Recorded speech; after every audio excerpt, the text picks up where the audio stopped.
The family laughed when the old veteran inherited a worthless cabin in the mountains, until his German shepherd started digging beneath the fireplace and uncovered something worth more than anyone could imagine. Franklin Hayes had slept on a cold garage floor for months, treated like a burden by the very family he once sacrificed everything for. The only soul who never left his side was Titan, his loyal German shepherd. But when a forgotten cabin deep in the Sawtooth Mountains suddenly became his last chance at starting over, neither Franklin nor Titan knew that something life-changing was hidden beneath its floorboards.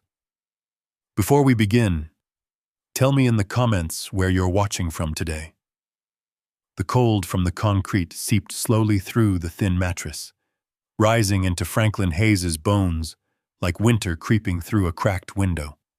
Even inside the garage, and even with the old army blanket pulled over his shoulders, the night air of Boise, Idaho found its way under the metal door and curled around him. Franklin stirred in his sleep. At first it was only a twitch in his fingers. Then his breathing changed. A sharp inhale, another. Suddenly his eyes snapped open. For a split second the garage disappeared. The shelves of paint cans and lawn tools became crumbling walls, and the faint hum of a refrigerator from inside the house turned into the distant whine of helicopters. The shadows between stacked boxes shifted and twisted like movement in desert ruins. Franklin's heart pounded violently in his chest. He sat up too fast, his hands shaking as if reaching for a rifle that wasn't there anymore. "Down! Get down!" he muttered under his breath. The memory crashed through him like a wave. Heat.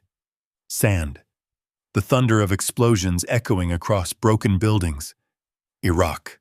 It was the smell of smoke, the cries of soldiers calling out names that would never answer again. Franklin's breathing grew ragged as sweat rolled down his temples. His hands trembled uncontrollably. Then something warm pressed against his chest. A low, steady whine. Franklin blinked. The desert vanished. The ruined streets faded, and the garage slowly came back into focus. Beside him, lying half across the mattress, was Titan. The German shepherd lifted his head, his amber eyes fixed on Franklin with quiet concern. His ears twitched slightly as he studied his old partner's face. Titan had been trained for war. He knew the signs. Franklin exhaled slowly and rested his shaking hand on the dog's thick fur. "I'm all right, boy," he whispered hoarsely. Titan didn't move. He simply stayed there, solid and steady, like a living anchor keeping Franklin from drifting back into the storm of memory. After a moment, as Franklin leaned back against the cold wall and rubbed his face, 75 years old, and still the war followed him into the night. The garage around them smelled faintly of motor oil and cardboard. Greg's lawnmower sat near the door, freshly cleaned, while a row of plastic storage bins lined the far wall. Franklin had been living here for 3 months, ever since Greg said it would be temporary. Temporary had turned into silence, then into distance, then into something colder. Yet inside the house, a light switched on. Franklin heard footsteps moving across the kitchen floor above the garage. A cabinet door opened, then another. Voices drifted faintly through the ceiling. Greg and his wife, Amanda. Franklin tried not to listen, but the words carried clearly through the thin floorboards. "He was yelling again last night," Amanda said quietly. "It's the nightmares," Greg replied. "I know what it is," she said, "but the kids hear it." Franklin closed his eyes. Titan remained beside him, resting his head across Franklin's knee. "He can't stay out there forever," Amanda continued. "It's not safe. What if he wanders off again?" Greg sighed. "I've already looked into some places." "Places?" she asked. "Retirement homes. Assisted living." Franklin stared at the concrete floor. He had heard that phrase before. Assisted living. It sounded polite, but what it meant was simple. Being put somewhere quiet, somewhere out of the way, somewhere forgotten. Titan shifted slightly, sensing the tension rising through Franklin's body. Franklin scratched behind the dog's ear. "You and me, old boy," he murmured softly. Titan's tail thumped once against the mattress. Hours later, pale morning light crept under the garage door.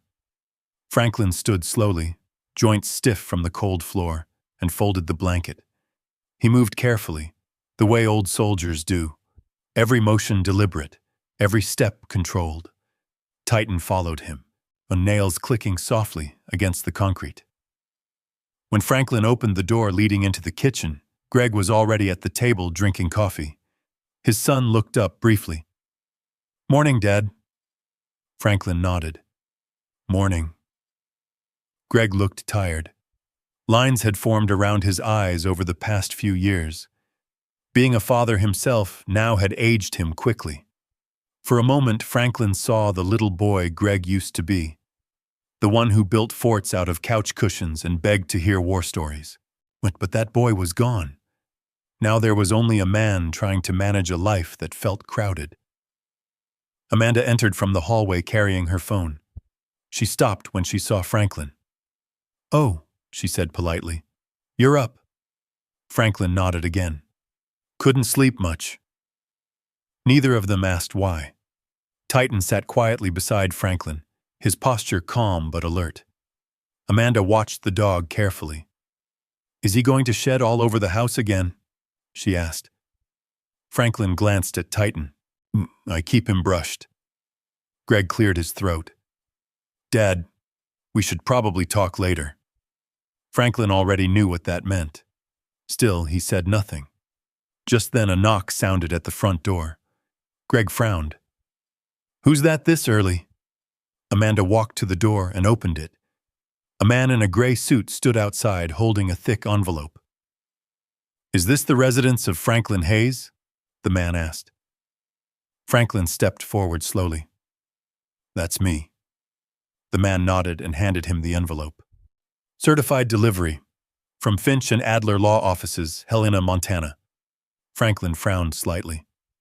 "Montana?" "Yes, sir." Franklin signed the paper. The man tipped his hat politely and walked away. Inside the kitchen, the room had gone quiet. Greg leaned forward. "What's that about?" Franklin turned the envelope over in his hands. The paper felt heavy, important. Titan sat beside him, watching carefully as Franklin slid a finger under the seal and opened it. But inside was a letter printed on thick, cream-colored paper. Franklin adjusted his glasses and began reading. The words made no sense at first. Then his eyes widened. Greg noticed immediately. "What is it?" Franklin read the line again to make sure. Then he looked up slowly. His voice came out quieter than he expected. "It says, I inherited something." Greg frowned. "Inherited what?" Franklin swallowed. "A cabin." Amanda laughed softly. "In Montana?" Franklin nodded, but the letter trembled slightly in his hands. "From someone named Walter Briggs." Greg leaned back in his chair. "A cabin in the mountains," he repeated. Then he chuckled. "Well, Dad, looks like you just inherited yourself a shack in the woods." Titan lifted his head. Franklin stared at the letter again. A cabin. 40 acres. Sawtooth Mountains. For the first time in years, something inside him stirred. Not fear, not anger. Something else. Hope.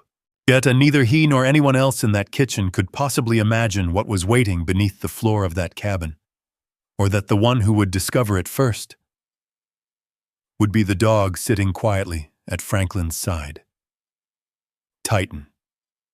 The kitchen slowly filled with the quiet sounds of morning again, coffee pouring into mugs, a chair scraping against the tile floor, the low hum of the refrigerator. But something had changed in the room. Franklin still held the letter in his hands. Once the paper felt strangely heavy, as if the thin envelope carried more weight than it should. Titan sat beside him, alert but calm, watching the faces around the table the way trained service dogs always did, reading the mood before it shifted. Greg leaned forward and tapped the table. "So what exactly does it say?" he asked. Franklin cleared his throat and read again from the letter. "A property transfer of a log cabin and surrounding land, located in the Sawtooth Mountain region. Ownership granted to Franklin Hayes as sole inheritor under the estate of Walter Briggs." Amanda crossed her arms. "A cabin," she repeated, "in the middle of nowhere." Greg laughed quietly. "You don't even know this guy." Franklin lowered the letter. "It says he was a distant cousin, my mother's side." Greg leaned back in his chair. "Well, that explains it." "Explains what?" Franklin asked. That nobody else wanted it." Amanda let out a soft chuckle as she poured more coffee. "Honestly, Franklin, those cabins out in the mountains are usually falling apart. Half of them don't even have electricity." Franklin remained silent. Titan's ears twitched slightly. Greg continued, now more curious than amused. "So what's the land worth?" Franklin scanned the letter again. "It says 40 acres. Greg whistled. 40 acres sounds nice until you realize it's 40 acres of trees." Amanda shrugged. "You could probably sell it to some hunting group." Greg looked at his father. "You should just sign it over to us, Dad. I mean, we could handle the sale, deal with the paperwork. It'd be easier." Franklin slowly folded the letter. Something in his chest tightened. For a long moment he said nothing. Titan shifted beside him and rested his chin gently against Franklin's knee. Greg mistook the silence for agreement. "Think about it," he continued casually. "You don't want to go all the way out to Montana at your age.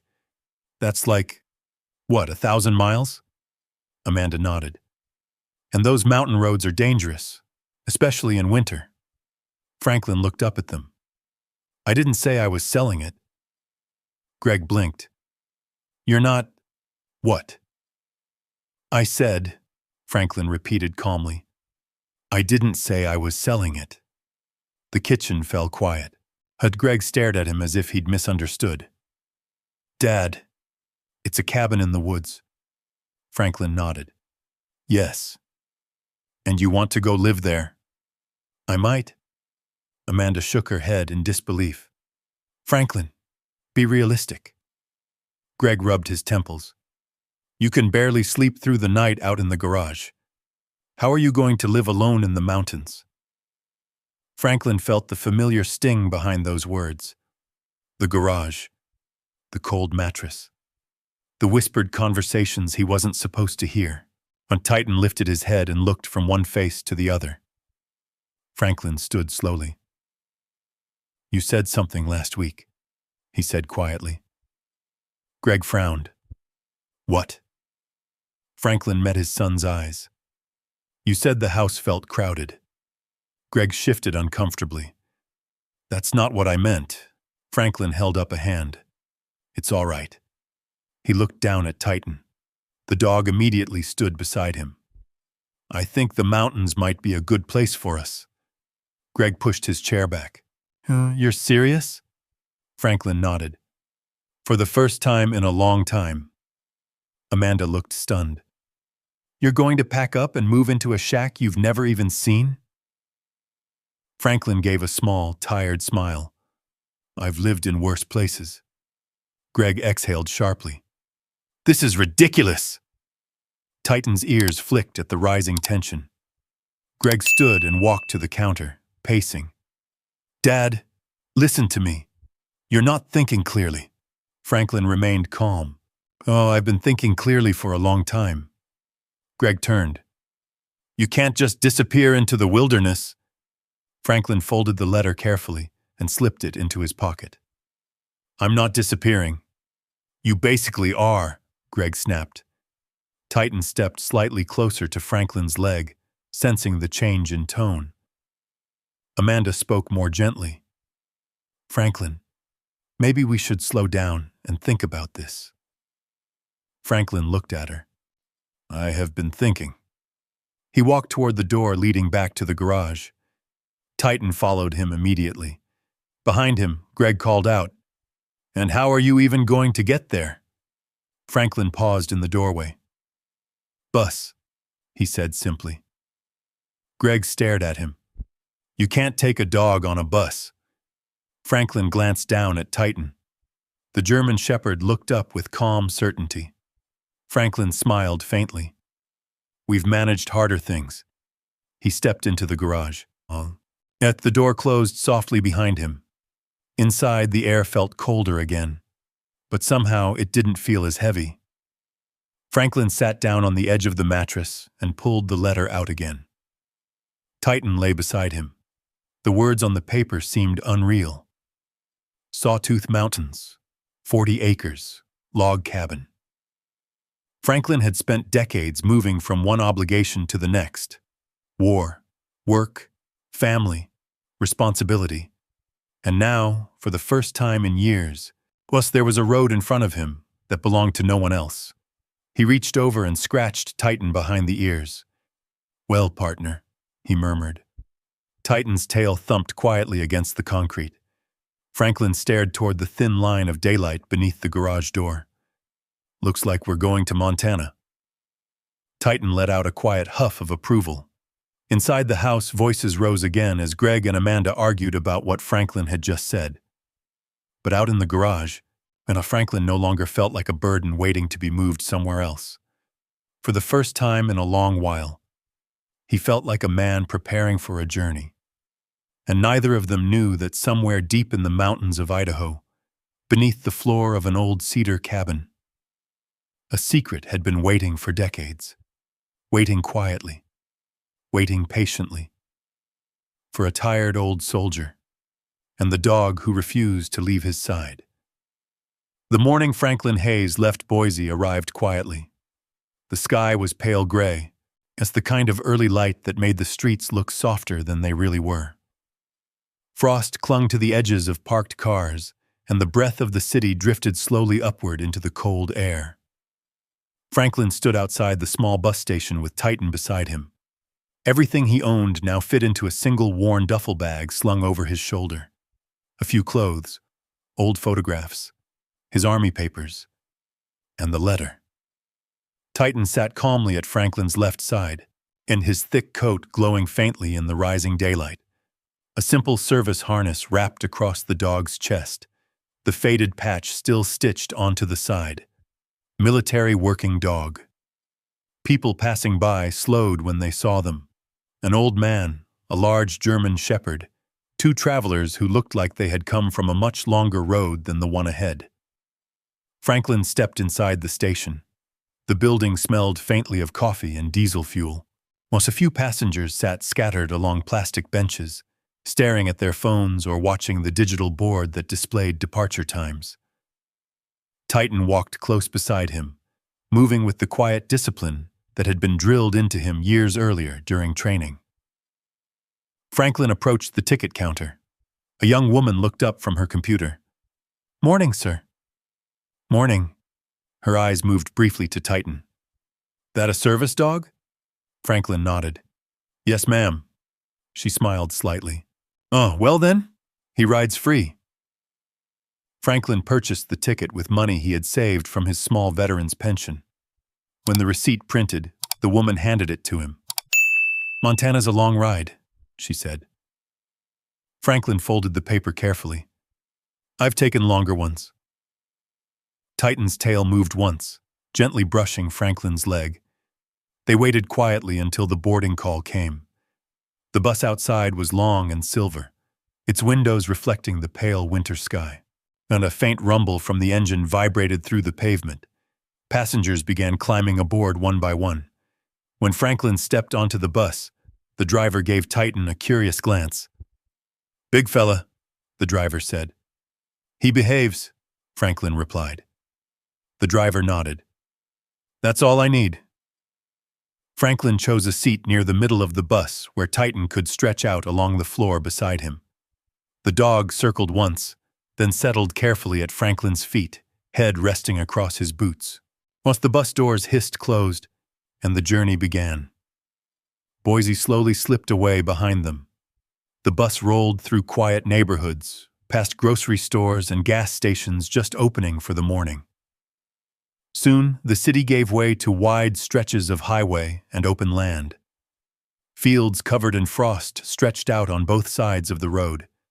Mountains appeared in the distance like shadows rising from the earth. Franklin leaned his head back against the seat. Well, for the first hour, he simply watched the land pass by. Titan slept lightly at his feet. The steady vibration of the engine created a rhythm that reminded Franklin of long military transports, those endless rides across desert roads when every mile carried the weight of uncertainty. By late afternoon, the bus had crossed into rural Idaho. The land grew rougher, more hills, more forest. The sky turned the deep blue of approaching winter evening. Franklin's eyes slowly closed. Yet sleep came quietly at first, but dreams came with it. Suddenly the rumble of the bus became something else. A convoy engine. Dust blowing across the road. The smell of burning metal. Franklin's breathing grew uneven. His hands tightened against the armrests. Voices echoed somewhere far away. "Contact left! Move! Move!" The memory rose violently, pulling him backward through time. His body jerked. He gasped, and then something nudged his hand. Warm, solid, Titan. Yet the German shepherd had already lifted his head, sensing the change in Franklin's breathing before the nightmare fully took hold. Titan pressed his nose firmly against Franklin's wrist. The simple touch cut through the storm of memory. Franklin opened his eyes. The desert vanished. The mountains returned. The bus continued rolling through the quiet evening. Franklin exhaled slowly and reached down, placing his hand on Titan's neck. "Good boy," he whispered. The dog's tail thumped softly once against the floor. Across the aisle, an older man watched them with quiet interest. He wore a faded Marine Corps cap and thick glasses that rested low on his nose. After a moment, the man leaned slightly closer. "Afghanistan?" he asked. Franklin looked at him. "Iraq?" The man nodded. "Thought so." He tapped the brim of his cap. "Marines. Fallujah." Franklin studied him for a moment, then gave a small nod of respect. Neither man said anything for a while. They didn't need to. Eventually, the Marine spoke again. "Dog helps?" Franklin glanced down at Titan. "More than anything else ever did." The Marine smiled faintly. "Yeah," he said. "I've heard that before." Outside the window, darkness settled across the mountains. The bus continued west, through Idaho, toward Montana, toward a place Franklin Hayes had never seen before. Hours passed. Passengers slept. The highway stretched endlessly ahead beneath the headlights. And somewhere in the quiet distance beyond those mountains, a lonely cedar cabin waited in the forest. Hidden beneath its wooden floor, untouched for decades, a secret waited too, a secret that would soon change everything. But for now, the bus carried only two travelers through the cold night, an old soldier and the dog who guarded his dreams. The bus reached Montana just after sunrise. A pale orange glow stretched across the horizon, lighting the tops of distant mountains, while the valleys below remained covered in shadow. Frost shimmered across the open fields like scattered glass. Franklin Hayes stepped off the bus with Titan beside him. The small station in Missoula was quiet, almost sleepy compared to Boise. Only a handful of travelers moved through the parking lot, and the cold mountain air felt sharper, cleaner, when Franklin pulled his jacket tighter around his shoulders. Titan stood beside him, ears upright, alert to every sound. A pickup truck waited near the curb. A tall man wearing a wool coat stepped forward and tipped his hat. "Mr. Hayes?" Franklin nodded cautiously. "That's me." The man extended a hand. "Name's Arthur Lane. I work with Finch and Adler. I was asked to bring you the property documents." Franklin shook his hand. "Appreciate it." Arthur glanced down at Titan. That's quite a partner you've got there. Franklin looked at the dog. He's been through more than most people. Arthur opened the truck door. Cabin's about 2 hours from here, he said. Road gets narrow once we reach the mountains. Franklin climbed into the passenger seat. Titan jumped into the back of the truck bed without hesitation, settling down as if he had traveled this way all his life. The engine started. Missoula faded behind them as the truck headed south. The road began winding through thick forest and rising hills. Pine trees covered the slopes like dark green waves, stretching endlessly toward the distant peaks of the Sawtooth Range. Arthur drove steadily, occasionally glancing toward Franklin. Walter Briggs lived out there for decades, he said. Franklin turned slightly. You knew him? Arthur nodded. Everyone in the county knew him. Quiet man, kept to himself mostly. What did he do?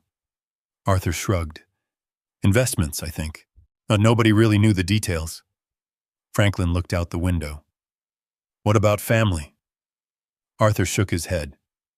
None that anyone ever saw. The truck climbed higher into the mountains. Soon the paved road ended, replaced by a narrow gravel path that twisted through dense forest. Titan stood up in the truck bed, nose lifted to the wind. The smell of pine and snow filled the air. Franklin watched the landscape carefully. The farther they traveled, the more the world seemed to grow silent. No traffic, no houses, just trees and mountains. Finally, Arthur slowed the truck. There it is! Franklin leaned forward. The cabin stood in a small clearing surrounded by tall cedar trees. A thin stream ran along the edge of the property, its water sparkling in the morning light. The cabin itself was built from thick cedar logs, darkened by decades of weather. A stone chimney rose from one side of the roof, and a wooden porch wrapped around the front. It looked old, but strong. Arthur parked the truck.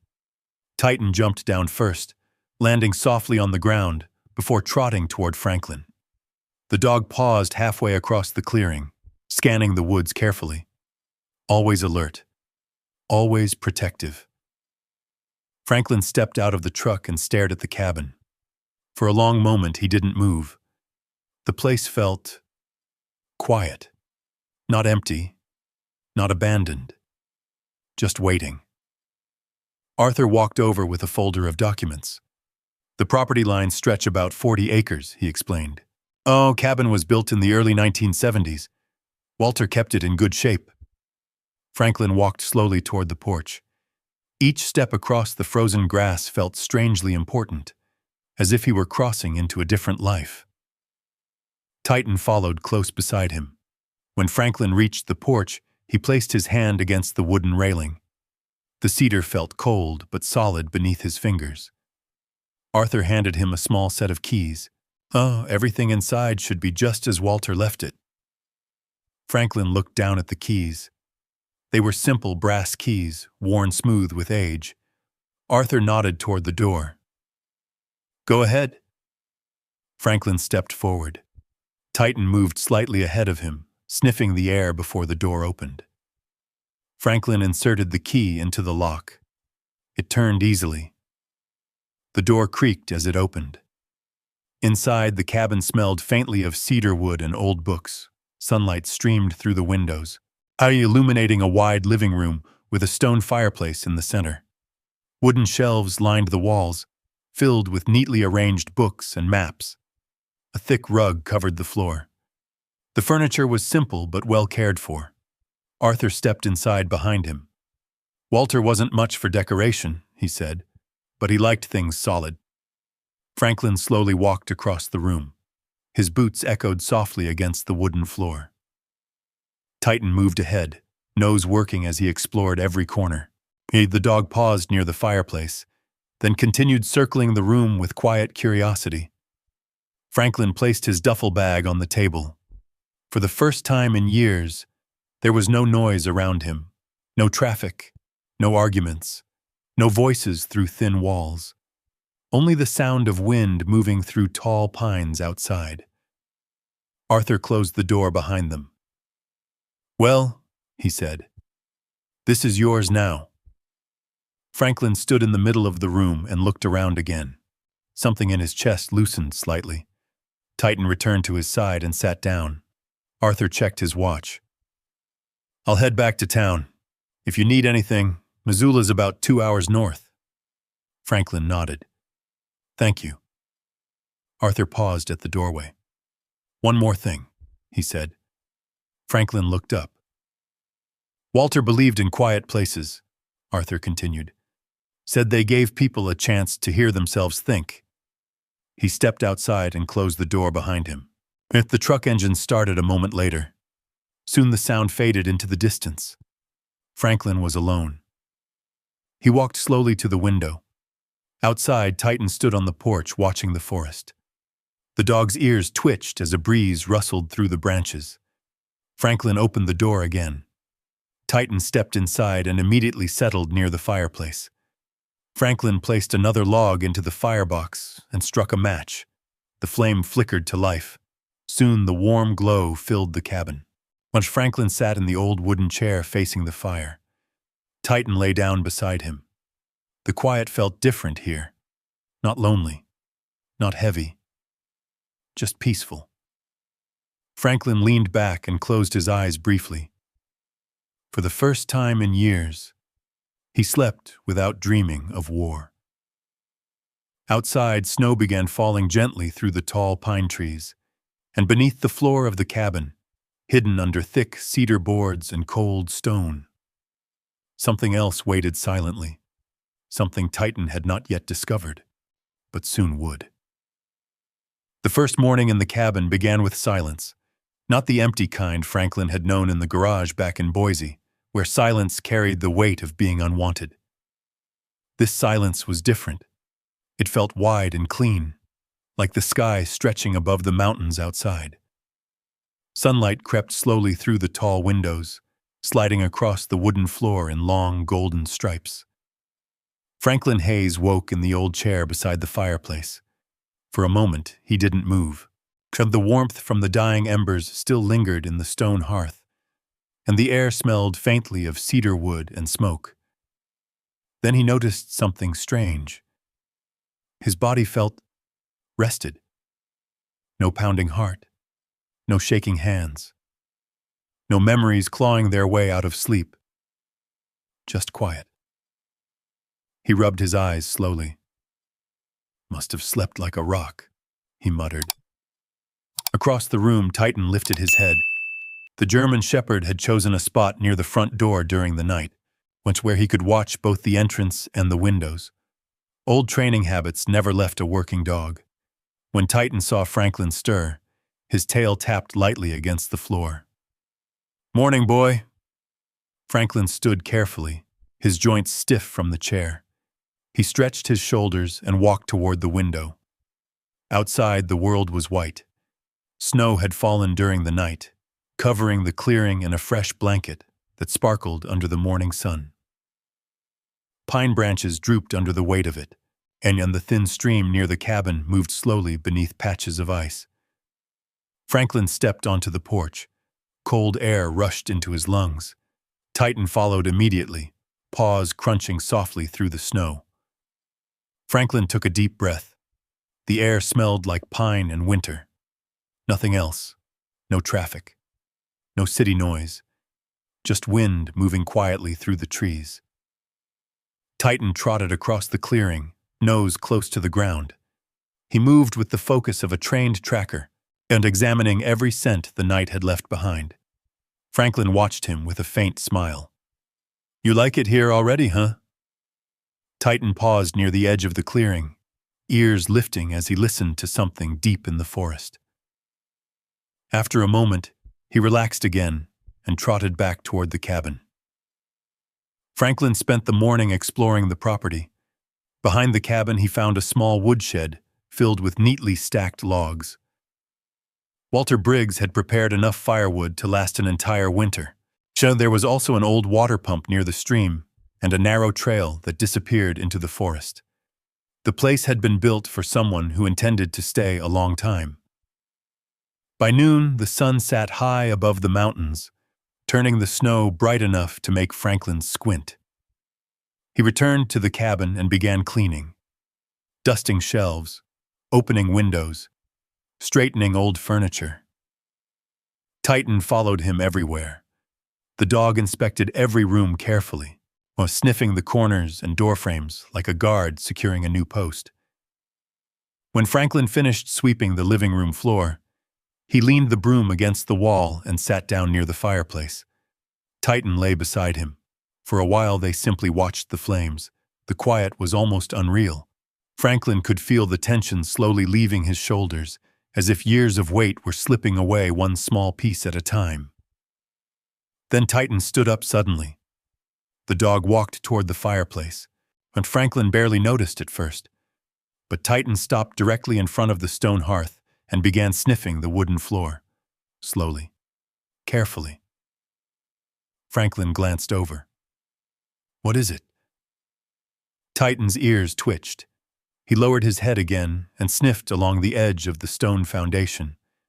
Then he scratched once at the floor. Just a light scrape of claw against wood. Franklin frowned. "Hey now." Titan scratched again, this time harder.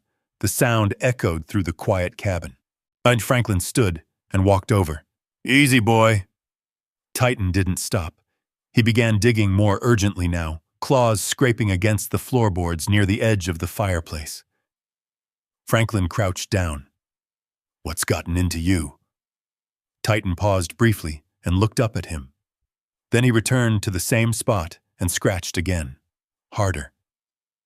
Franklin leaned closer and knocked his knuckles against the wood. The sound surprised him. But instead of the solid thud he expected, the floor produced a hollow echo. Franklin sat back slightly. "That's strange." Titan scratched again. This time his claw caught the edge of a board. A sharp splinter snapped loose. The dog yelped suddenly. Franklin's heart jumped. "Titan!" The German shepherd pulled his paw back. A thin line of blood appeared along the edge of his pad. Franklin immediately grabbed the dog's leg. "Easy, easy." The sight of blood sent a sudden flash through Franklin's mind. For an instant, he saw another soldier lying on desert sand, clutching his wounded arm. The memory hit hard. Franklin forced himself to breathe slowly. "It's all right," he whispered. Titan watched him calmly, trusting. Franklin carried the dog to the kitchen table and cleaned the small cut with water from the sink. He wrapped the paw gently with a strip of cloth torn from an old shirt. Titan sat quietly through the whole process. When Franklin finished, he rubbed the dog's neck. "You're all right," he said softly. Titan wagged his tail once, but the dog's eyes kept drifting back toward the fireplace. Franklin noticed. He sighed and stood. "Let's see what you were so interested in." They returned to the living room. Titan limped slightly but still walked straight to the same spot near the hearth. Franklin knelt again and examined the floor.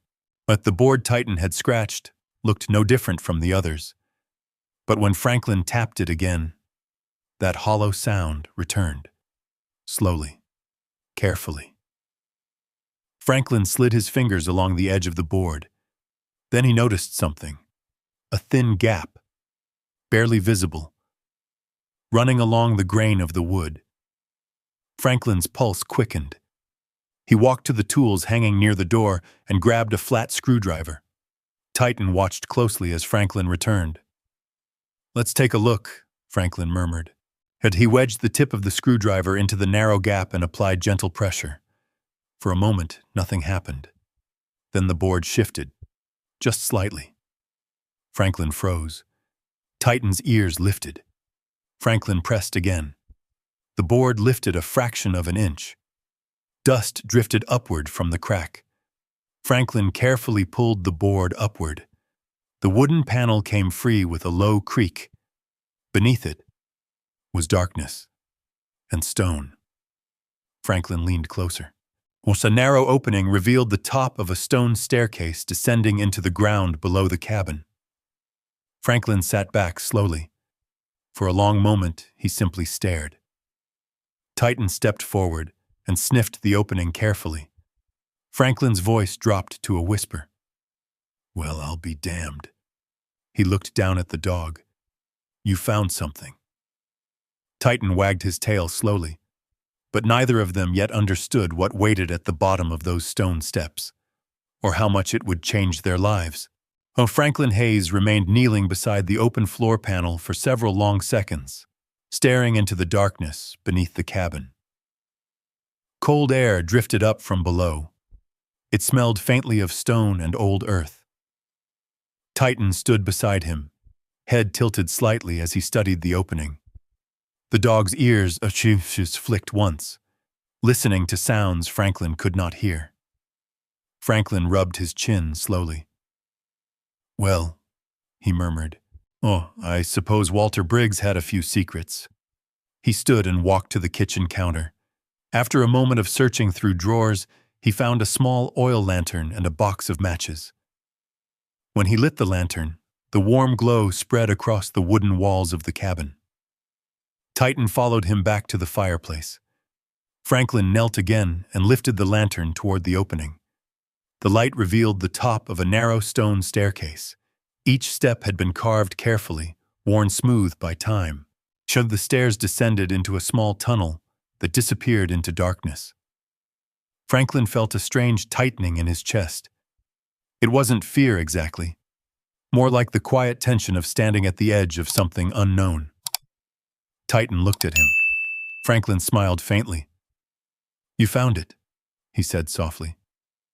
Titan's tail thumped once against the floor. Franklin placed the lantern on the edge of the opening and swung his legs down carefully. The first stone step was cold beneath his boots. Titan waited above for a moment. Franklin looked up. "You coming?"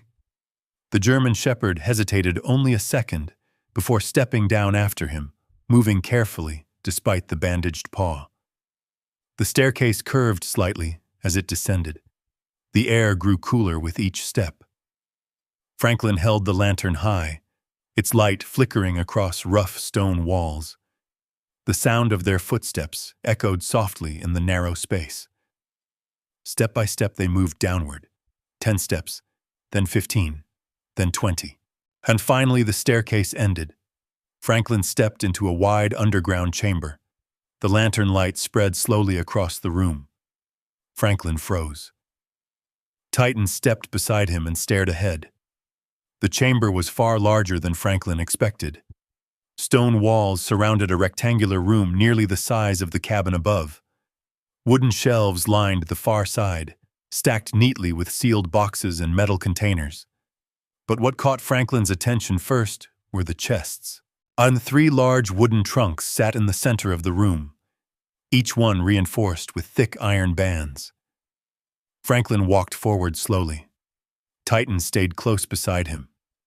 The air down here was still, untouched by wind or weather. Dust covered the floor, but the objects themselves had been carefully preserved. Franklin knelt beside the nearest chest. The lid creaked slightly when he lifted it. Lantern light spilled across the contents. Franklin inhaled sharply. While inside the chest were stacks of gold bars, perfectly aligned rows of dull yellow metal, each stamped with refinery markings.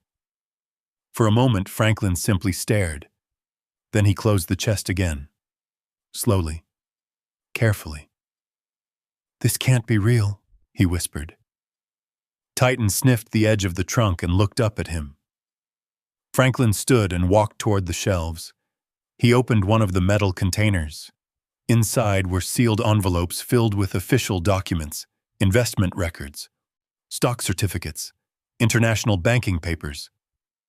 Franklin flipped through several pages. His eyebrows rose. Numbers stretched across the documents in columns that seemed almost unreal. Millions. Tens of millions. Franklin leaned against the stone wall, trying to process what he was seeing. Walter Briggs had not simply left behind a quiet cabin in the woods. He had left behind a fortune. Franklin moved deeper into the chamber. On another shelf, he found several velvet-lined cases. On inside were antique watches, rare coins, and carefully preserved jewelry. Titan wandered quietly around the room, nose working steadily as he inspected every corner. Franklin opened another chest. This one held sealed bottles of aged whiskey and wine, each bottle labeled with dates decades old. Franklin shook his head slowly. "Walter, what were you doing down here?" Then he noticed something sitting alone on a small wooden desk near the far wall, a leather-bound notebook. Yet beside it rested a sealed envelope. Franklin approached cautiously. The envelope had his name written across the front. Franklin Hayes. The handwriting was neat and deliberate. Franklin sat down in the wooden chair and carefully opened the envelope. Inside was a single letter. He held the lantern closer and began to read. The words were written in the same steady handwriting. Franklin Hayes, if you are reading this, it means you found the room. And if you found the room, it means the dog found it first. Franklin glanced down at Titan. The German shepherd sat quietly beside the desk, watching him. Franklin turned to the letter. Walter's words continued. I have watched many people in my life chase money with desperate hands, but I learned long ago that the ones who deserve it most are often the ones who never ask for it. Franklin's eyes moved slowly across the page. 25 years ago, I attended a family gathering where I saw something I never forgot. You were helping someone repair a broken truck while the rest of the family argued about inheritance and property. You never noticed me watching. But I noticed you. Franklin swallowed. Titan's ears twitched. Walter's letter continued. Over the years, I quietly followed the path of your life. I saw your military service. I saw the sacrifices you made for your family, and I saw how easily they forgot those sacrifices. Franklin's hands tightened slightly on the paper. The letter ended with a final line. You are the only man I have ever known who carried the weight of responsibility without asking for reward. So I leave this to you. Use it wisely. Franklin lowered the letter slowly. The underground chamber seemed even quieter now. Titan rested his head gently against Franklin's leg. Franklin looked around the vault again. Gold, documents, treasures gathered over decades, a fortune hidden beneath a cabin in the wilderness. Franklin exhaled slowly. "Oh, well, Titan," he said quietly. The dog looked up. "I guess we just stepped into something a lot bigger than a cabin." Titan's tail wagged slowly. Above them, the quiet cedar cabin stood peacefully beneath the falling snow. But the secret beneath its floor would not remain hidden forever. And soon, other people would begin to hear whispers about the fortune buried deep in the Sawtooth Mountains. But for now, the secret belonged only to two living beings beneath the quiet cedar cabin. While Franklin Hayes sat at the small wooden desk inside the underground chamber, the lantern flickering softly beside him. Titan rested at his feet, the dog's breathing slow and steady. The letter from Walter Briggs remained in Franklin's hands. He read it again, then a third time. The words felt heavier with each pass. Walter had watched him, watched his life from a distance. Franklin struggled to remember that gathering Walter had mentioned, but family reunions blurred together in his memory. Too many arguments over land, money, and old grudges. But the image Walter described was easy enough to imagine. Franklin fixing someone's truck, working quietly while others complained. That sounded like him. Franklin leaned back in the wooden chair and rubbed his eyes. For a long moment, he simply listened.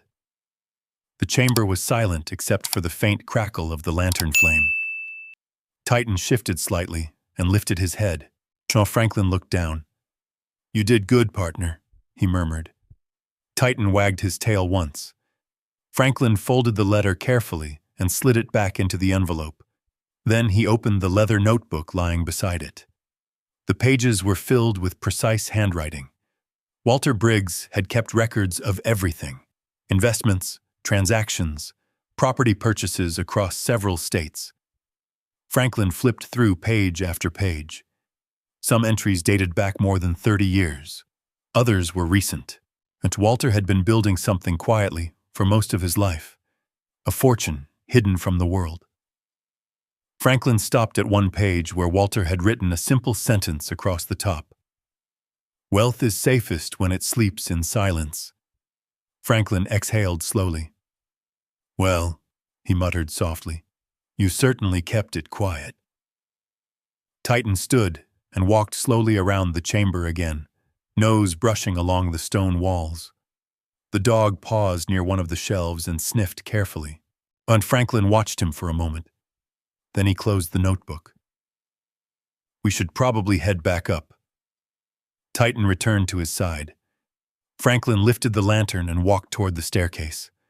Each step upward felt slightly unreal. When they emerged back into the cabin, the afternoon sun had shifted across the windows. Snow continued falling outside, soft and steady. Franklin replaced the wooden floor panel carefully and slid the rug back over the spot. Oh, the cabin looked exactly as it had before. Nothing about the quiet room hinted at the hidden chamber beneath it. Franklin stood there for a long moment. Titan sat beside him. "Well," Franklin said quietly, "I suppose the first rule of having a secret vault is keeping it secret." Titan's ears flicked at the sound of his voice. Franklin walked to the window and looked out at the forest. The world outside remained peaceful. Just trees, snow, or mountains stretching endlessly toward the horizon. For the next few days, life settled into a quiet routine. Franklin repaired loose boards on the porch. He chopped firewood and stacked it neatly beside the cabin. He cleaned the kitchen and organized the shelves. Titan followed him everywhere. The German shepherd seemed to thrive in the mountain air, moving with renewed energy despite the bandaged paw. At night, they sat beside the fireplace while snow fell outside. Franklin read through Walter's notebooks slowly, trying to understand the full scope of what had been left to him. The numbers still didn't feel real. Millions upon millions of dollars spread across investments and assets. Franklin shook his head more than once. "I spent 40 years fixing engines," he muttered one evening. Titan thumped his tail. "And now I'm apparently sitting on a fortune." But Franklin didn't rush. He knew better than most people that sudden changes could create chaos. He needed time to think, time to understand what Walter had entrusted to him. On the 5th morning, Franklin drove the old pickup truck Walter had left in the woodshed down the narrow mountain road toward the nearest town. Titan sat in the passenger seat. The small town of Clearwater sat in a valley about 20 miles away. It had one grocery store, one gas station, a diner that looked like it had been there since the 1950s. Franklin stopped for supplies. The cashier glanced at Titan. "That your dog?" she asked. "Yes, ma'am." "Beautiful animal." Franklin smiled faintly. "Best partner I've ever had." He purchased groceries and a few tools before heading toward the diner. Inside, the warmth of the kitchen and the smell of coffee filled the room.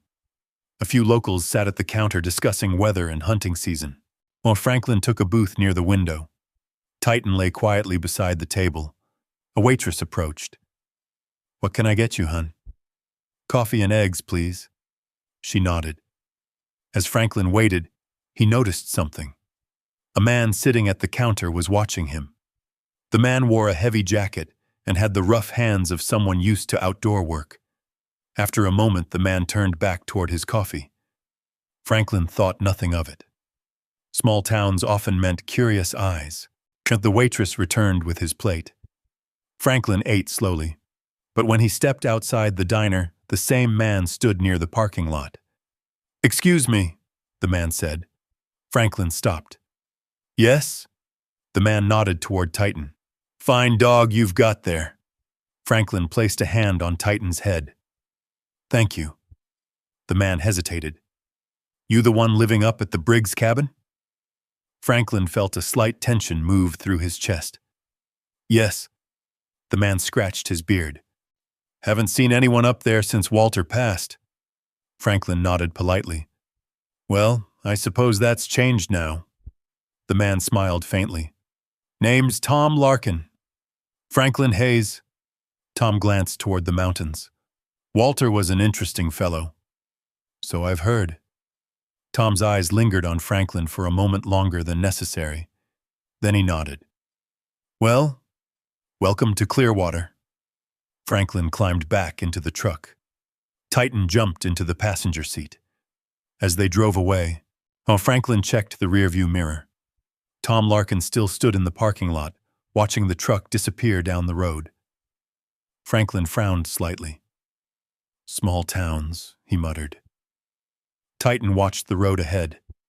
The mountains rose quietly in the distance, and somewhere between the diner conversations and the curious glances of strangers, the first faint whispers had begun.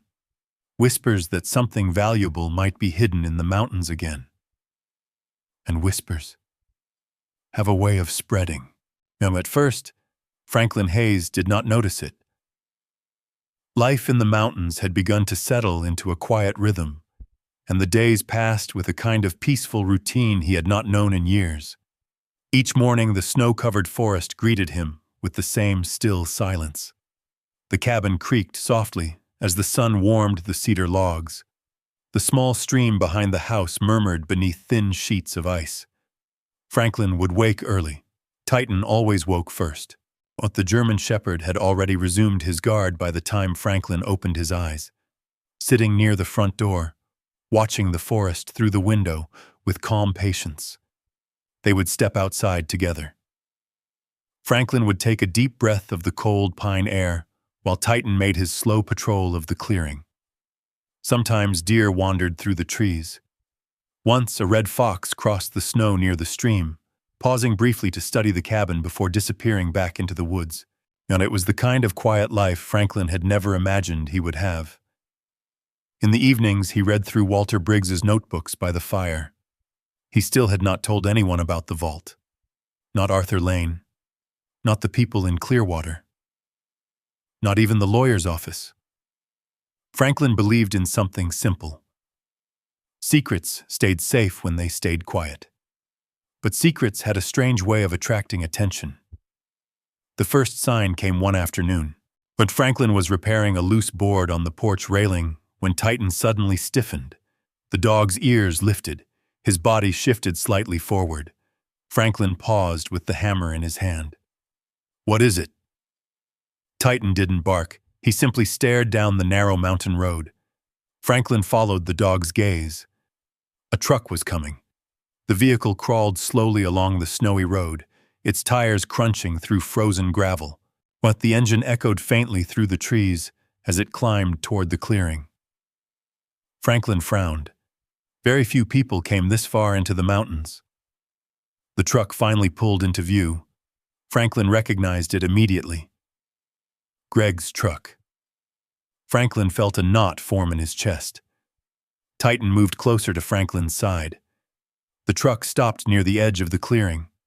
The driver's door opened. Greg Hayes stepped out. He wore a heavy winter coat and looked irritated, and as if the long drive had already tested his patience. The passenger door opened next. Melissa stepped out as well. Franklin hadn't seen his daughter in nearly a year. She wrapped her scarf tighter around her neck and looked up at the cabin with visible disappointment. So this is it? She muttered. Greg walked forward, brushing snow from his boots. Franklin set the hammer down slowly. Didn't expect company, he said. Greg stopped halfway across the clearing. Yeah, well, he replied. We didn't expect you to disappear into the mountains either. Titan remained perfectly still beside Franklin. The German shepherd watched Greg carefully, his posture calm but alert. Melissa glanced nervously at the dog. Is that thing friendly? Franklin reached down and rested his hand on Titan's neck. He's better behaved than most people. Greg ignored the comment and looked around the property. This is what you moved out here for? He said. Franklin shrugged slightly. I like it. Greg laughed dryly. Dad, this place is in the middle of nowhere. Franklin said nothing. Melissa stepped closer, examining the cabin walls. It's older than it looked in the letter, she said. Franklin leaned against the porch railing. What brings you two all the way out here? Greg pulled his gloves off and shoved them into his pockets. Let's skip the small talk. Franklin waited. Greg glanced at Melissa, then back at his father. We talked to a lawyer. Franklin's expression remained calm. And? Greg folded his arms. And we think this whole inheritance situation deserves a closer look. Titan's ears twitched slightly. Franklin studied his son's face. Closer look? Melissa stepped forward. Dad, we just want to make sure everything is being handled properly. Franklin almost smiled. Properly? Greg continued. You're 75 years old. 76 next month, Franklin corrected quietly. Greg waved the comment away. You've got PTSD. You live alone in the mountains. You barely talk to anyone. Franklin understood now. He had seen this coming. You're saying I'm not capable of handling my own affairs. Greg hesitated. That's exactly what you're saying. Melissa tried a softer tone. We're just worried about you. Franklin looked at her. For the first time in years? Neither of them answered. Greg finally sighed. Look, Dad, my Walter Briggs left a property worth something. Maybe not much, but something. Franklin waited. Greg continued. If we manage it properly, we could sell the land, split the value, and make sure you're taken care of somewhere comfortable. Titan shifted closer to Franklin's leg. Franklin glanced down at the dog briefly. Then he looked back at Greg. You drove 10 hours to tell me to give up my cabin. Greg's voice grew sharper. You're missing the point. No, Franklin said calmly. I understand the point perfectly. Melissa's eyes narrowed. You always were stubborn. Franklin crossed his arms. And you always assumed everything belonged to you. The wind moved through the pine trees. Snow fell quietly around them. Greg's patience began to fade. Fine, he said. Let's be honest. Franklin waited. Greg stepped closer. We think you're not capable of managing this property.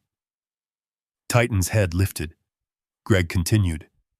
And if necessary, we're prepared to ask the court to appoint someone who can. The words hung in the cold mountain air. Franklin felt the weight of them settle in his chest. Melissa spoke softly. It's called guardianship, Dad. Franklin nodded slowly. I know what it's called.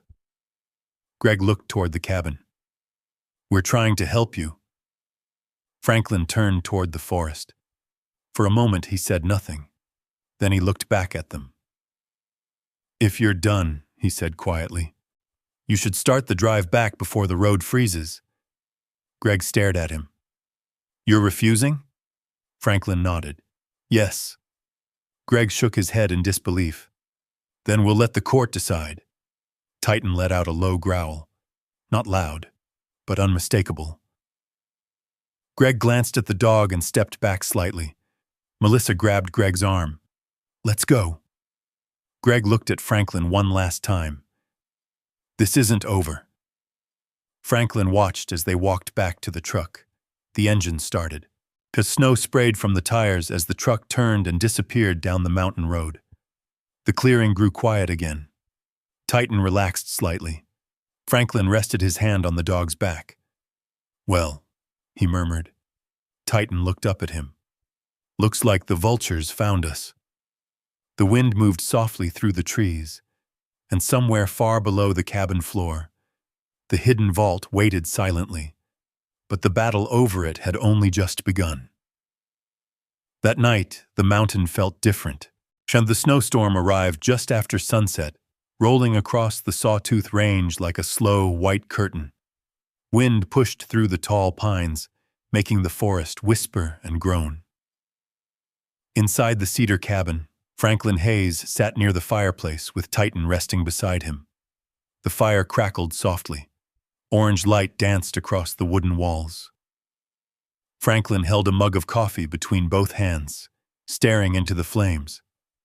Greg's words from earlier that day kept echoing in his mind, which will let the court decide.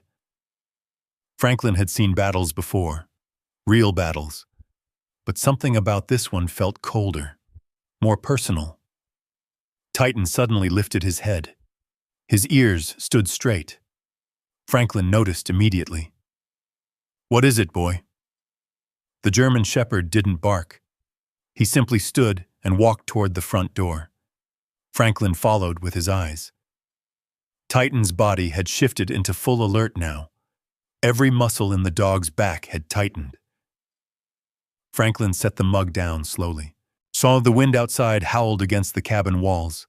Snow hit the windows in thick bursts. At first, Franklin thought Titan might be reacting to the storm. Then Titan growled, low, deep. Franklin stood. "What do you hear?" Titan moved closer to the door. His nose lifted, testing the air. Franklin walked quietly to the window and pulled the curtain aside. Outside, the snowstorm had swallowed most of the clearing. Visibility was barely 20 feet, just swirling white darkness. So Franklin frowned. "Probably just a deer," he muttered. But Titan did not relax. The growl returned, stronger this time. Franklin felt the old instinct from his military days return instantly. Something wasn't right. He reached toward the small flashlight on the table. Then it happened. A loud thud struck the back wall of the cabin.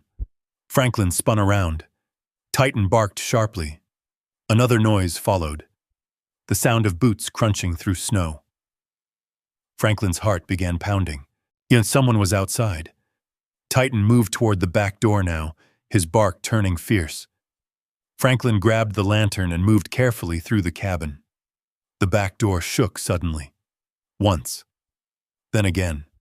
Someone was trying the handle.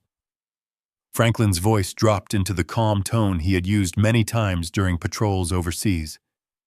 "Titan, stay." But Titan already knew. The German shepherd positioned himself directly between Franklin and the door. The handle twisted again. Then the door burst open. A man pushed his way inside. He wore a heavy jacket and a ski mask that covered most of his face. Snow blew in behind him. The man froze when he saw Titan. The German shepherd stood only a few feet away now, teeth bared. "Back," the man muttered. Titan didn't move. The man stepped forward anyway. That was his mistake. Titan launched. The movement was so fast it looked almost unreal. The dog slammed into the intruder's chest, was knocking him backward against the wall. The man shouted in panic as Titan clamped his jaws onto the sleeve of his jacket. "Get him off," the man yelled. Franklin grabbed the nearest wooden chair. "Leave," Franklin said calmly. The man struggled, trying to shove Titan away. Instead, he pulled something from his pocket. A metal pipe. Before Franklin could react, the man swung.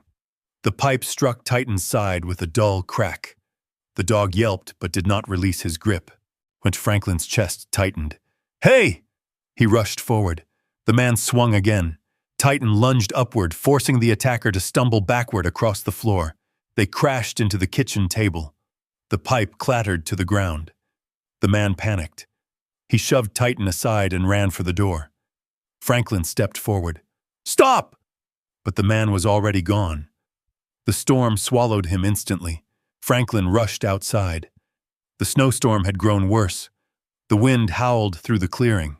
All he could see were fresh footprints leading toward the road. Within seconds, the tracks disappeared beneath falling snow. Franklin stood there, breathing heavily. Then he heard a whimper behind him. He turned. Titan stood near the doorway. The German shepherd's breathing was uneven. Franklin hurried back inside. "Easy, boy. Easy." Titan lowered himself slowly onto the floor. Franklin examined the dog's side. A dark patch of blood stained the thick fur near his ribs. Franklin's stomach tightened. "You took that hit from me, didn't you?" Titan wagged his tail weakly. Franklin grabbed a towel and knelt beside him. The wound was not deep, but the impact had clearly hurt. Franklin cleaned the cut carefully. Titan never growled or pulled away. He simply watched Franklin with steady trust. "You stubborn dog," Franklin whispered. The firelight flickered across the room as the storm raged outside. And after several minutes, Franklin finished wrapping the injury. Titan slowly rested his head against Franklin's leg. Franklin leaned back against the wall and exhaled. "Someone new," he said quietly. Titan's ears twitched. Franklin looked toward the back door. That man had not come for supplies. He had not come by accident. He had come looking for something. Franklin's eyes slowly drifted toward the fireplace, toward the hidden floor panel, the vault. Titan lifted his head again. But Franklin scratched the dog's neck gently. "You kept him from finding it." Titan's tail moved weakly. Franklin stared into the fire. Snow continued falling outside. Somewhere in the darkness of the storm, a man was driving down the mountain road. And when he reached town, he would have a story to tell. A story about a hidden fortune. A story about an old veteran living alone in a mountain cabin. And stories like that had a way of bringing trouble. The storm passed by morning, when sunlight returned slowly to the Sawtooth Mountains, reflecting off miles of fresh snow. The forest looked calm again, as if the violent night before had never happened. But the quiet inside the cabin felt different now. Franklin Hayes stood near the window, watching the clearing while Titan rested on a blanket beside the fireplace. The German shepherd slept deeply, though his breathing was still heavy from the blow he had taken the night before. While Franklin knelt beside him and gently checked the bandage. "Still tough as ever," Franklin whispered. Titan opened one eye and wagged his tail weakly. Franklin poured water into a bowl and placed it beside him.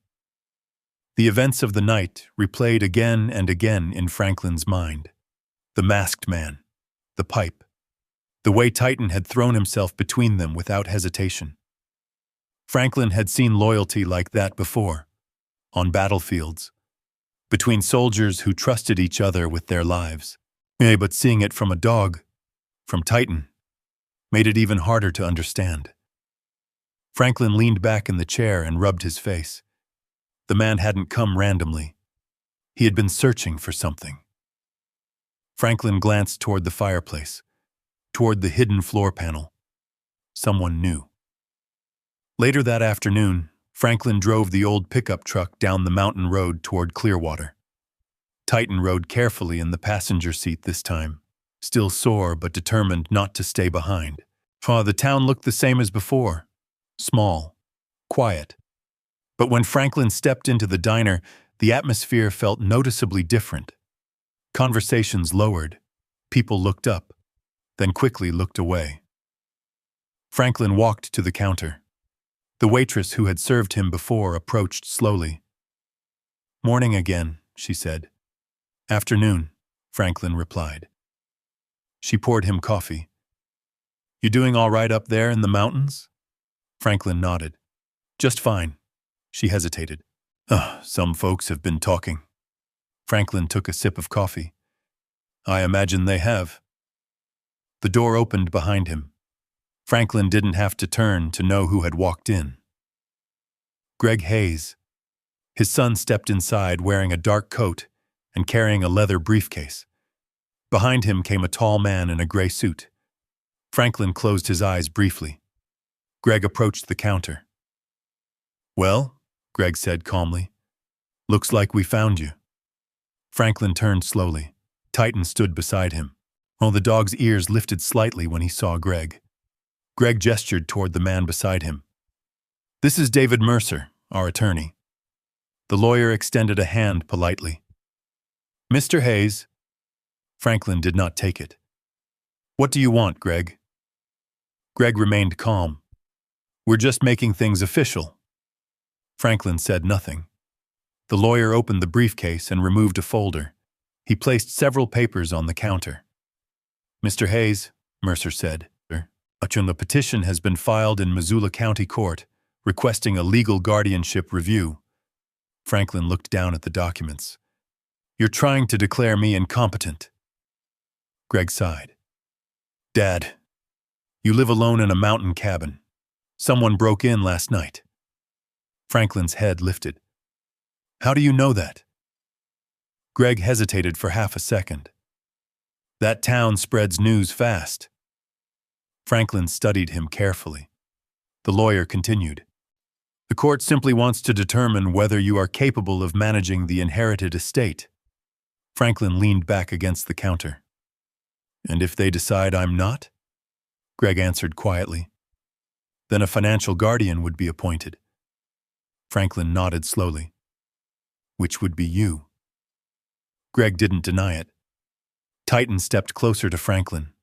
The German shepherd's eyes never left Greg. Franklin picked up the papers.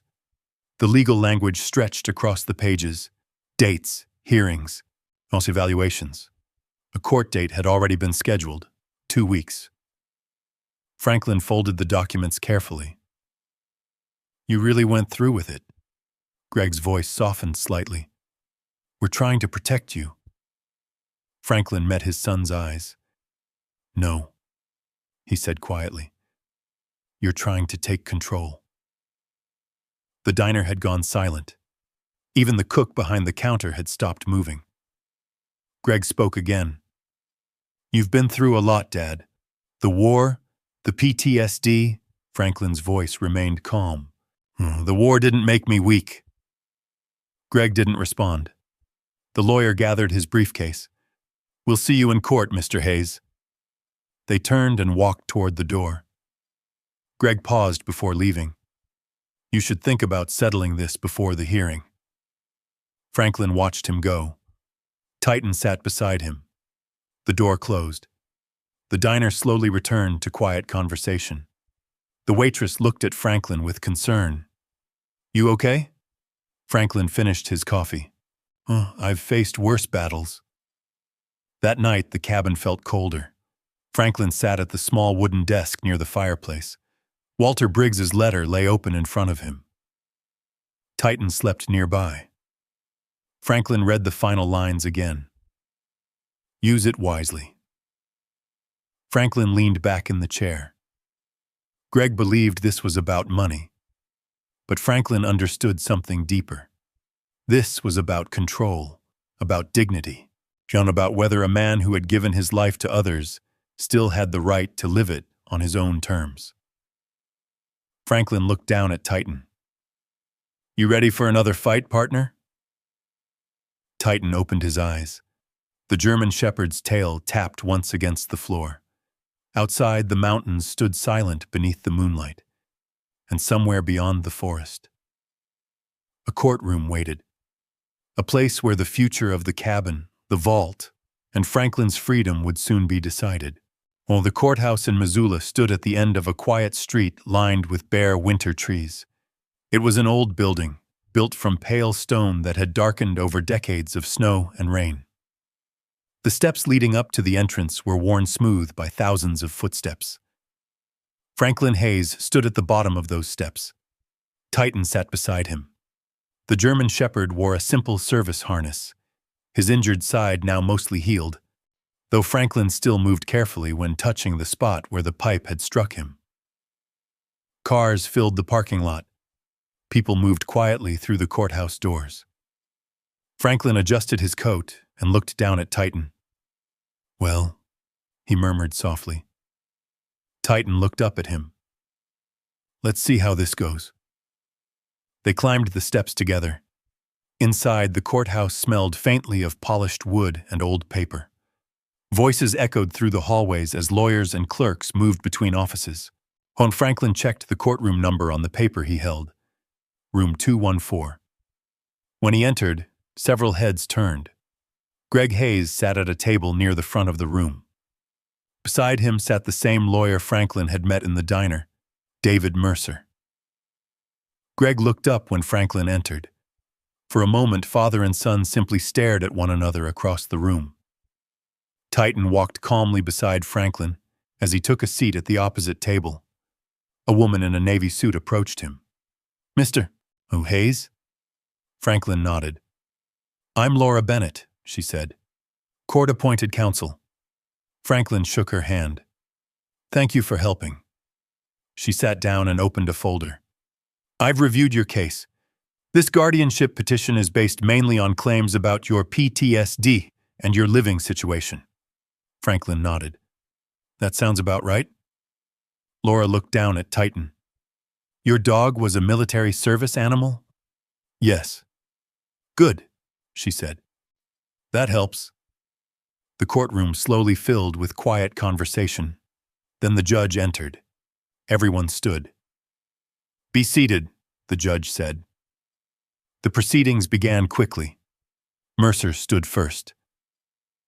"Your Honor," he began, "this petition concerns the well-being of Mr. Franklin Hayes, a 76-year-old veteran currently living in isolation in the Sawtooth Mountains." Franklin remained calm. Mercer continued, "Our concern is that Mr. Hayes suffers from documented PTSD and may not be capable of managing a substantial inheritance responsibly." The judge glanced at Franklin. "Mr. Hayes, you understand the nature of this hearing?" Franklin nodded. "Yes, Your Honor." Laura Bennett stood. "Your Honor, Mr. Hayes has lived independently for decades. His military medical records show treatment for PTSD, but no evidence that he lacks decision-making capacity." Mercer stepped forward again. "However, Mr. Hayes has recently been involved in a violent incident at his cabin involving a break-in." The judge raised an eyebrow. Franklin spoke calmly. "My dog stopped that man before anyone got hurt." Titan sat perfectly still beside the table. The judge glanced down briefly at the German shepherd. Laura continued, "Your Honor, Mr. Hayes manages his own finances, maintains his property, and has demonstrated clear awareness of his legal rights." Mercer opened another folder. "We believe the court should consider the size of the estate involved." The judge leaned forward slightly. "And what exactly is the size of this estate?" Mercer hesitated. The number had not yet been publicly confirmed. Franklin felt Laura's eyes shift toward him. She spoke carefully. "Your Honor, the precise value of the inherited assets is still under review." Franklin remained silent. The judge nodded. After another hour of testimony, the courtroom grew quiet again, while the judge removed his glasses and looked down at the documents. "Mr. Hayes," he said, "the court recognizes the concerns raised by your family. However, based on the evidence presented, there is no legal basis to declare you incompetent." Greg shifted in his seat. The judge continued, "Mr. Hayes remains fully capable of managing his own affairs." The gavel struck the desk. "Petition denied." The room exhaled. Greg stared forward, stunned. Mercer quietly closed his briefcase. Laura turned toward Franklin and smiled faintly. "You're free to go." Franklin nodded. Titan stood beside him. As Franklin walked toward the exit, Greg suddenly spoke. "Dad." Franklin paused. Greg stood slowly. "You're making a mistake." Franklin looked at him. "For the first time in my life," Franklin said quietly, "I'm doing exactly what I should have done years ago." Greg's jaw tightened. "You're throwing away your family." Franklin's voice softened. "No," he said. You did that yourselves." Franklin turned and walked toward the courthouse doors. Titan followed him. Outside, the winter sunlight had returned. The mountains in the distance stood bright against the blue sky. Franklin paused at the top of the courthouse steps. Titan sat beside him. For a long moment, Franklin simply looked at the horizon. He had won.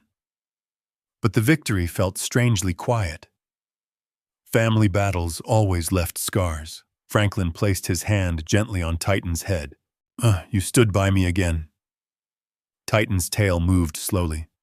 Franklin exhaled. Let's go home. They walked down the courthouse steps together, back toward the truck, back toward the mountains, back toward the quiet cabin beneath the tall pine trees, and toward the life waiting for them there. The road back into the Sawtooth Mountains wound slowly upward through miles of snow-covered forest. Franklin Hayes drove carefully, and one hand resting loosely on the steering wheel, while Titan sat upright in the passenger seat, watching the road ahead as if he understood exactly where they were going. The afternoon sun filtered through tall pines, casting long golden beams across the white landscape. For the first time in many weeks, Franklin felt the tension in his chest begin to loosen. The courtroom was behind him now. The accusations, the anger, the quiet betrayal from his own family, while all of it slowly faded with each mile deeper into the mountains. Titan shifted slightly and placed his head against Franklin's arm. Franklin smiled faintly. Almost home, partner.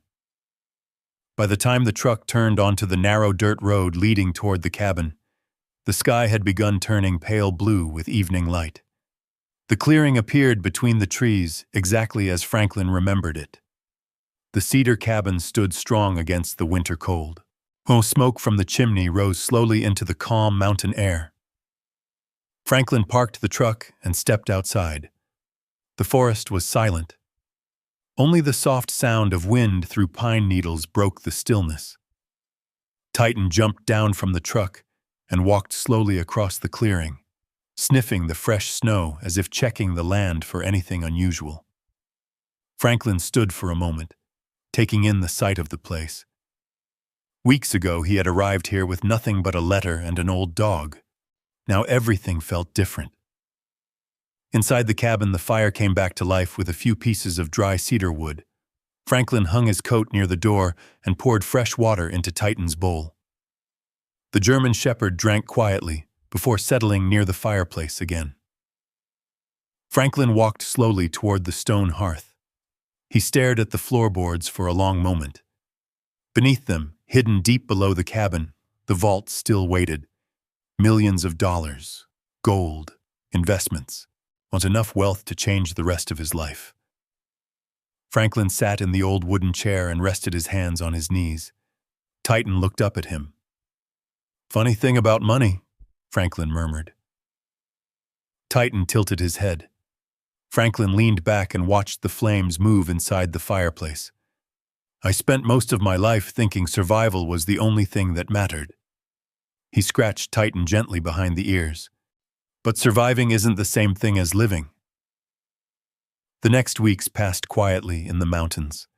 Snow slowly melted along the edges of the clearing as early spring began to touch the Sawtooth Range. Franklin made several trips into town, not to celebrate, not to spend money, but to talk with people. The first visit was to the local Veterans Center in Clearwater. The building was small and worn. Inside, a handful of older veterans sat around folding tables drinking coffee. Some walked with canes, some stared silently at the floor. Franklin recognized the look in their eyes, the same look he had carried for years. Titan walked calmly beside him through the room. One of the men looked up. "That your service dog?" Franklin nodded. "Name's Titan." The man smiled faintly. "Good name." They talked for hours that day. About the war. About life after the war. About the long nights when sleep never came. Franklin returned several times that month, and each time he listened more than he spoke. And slowly, an idea began to grow in his mind. One evening, Franklin sat on the cabin porch watching the sun set behind the mountains. Titan rested beside him. The valley below stretched wide and quiet beneath the fading light. Franklin looked across the land surrounding the cabin. Acres of forest, open space, room enough for more than just one man. He leaned forward slowly. "You know something, Titan?" The German shepherd lifted his head. I think this place was meant for more than just us." Spring arrived fully in the mountains. The snow disappeared. Wildflowers began appearing along the edges of the clearing. Then one morning a construction truck rolled slowly up the mountain road. Then another, and another. Over the next year, the quiet valley slowly changed. Small cabins began appearing one by one along the open land surrounding Franklin's original home. Each one simple, each one strong. That's a place for someone to start again. Word spread quietly through veteran networks across the region. A new place had opened in the Sawtooth Mountains. A place where former soldiers could come without questions. A place where they could breathe again. They called it Hayes Veterans Haven. Some of the men who arrived carried heavy memories. Some arrived with dogs who had served beside them. Franklin greeted each of them personally. Titan walked beside him every time. Ulf the German shepherd quickly became the silent guardian of the valley. Everyone knew his story. How he had protected Franklin. How he had stood his ground the night someone tried to take everything. Visitors often knelt to shake his paw. Children sometimes came from nearby towns just to see the famous dog of the mountains. Years passed. The valley slowly filled with life. Cabin lights glowing at night. Voices around campfires. Laughter returning to men who had once forgotten how. One quiet evening, long after the work was finished, Franklin stood once again on the porch of his cabin. Titan sat beside him. Older now. Gray beginning to appear around his muzzle.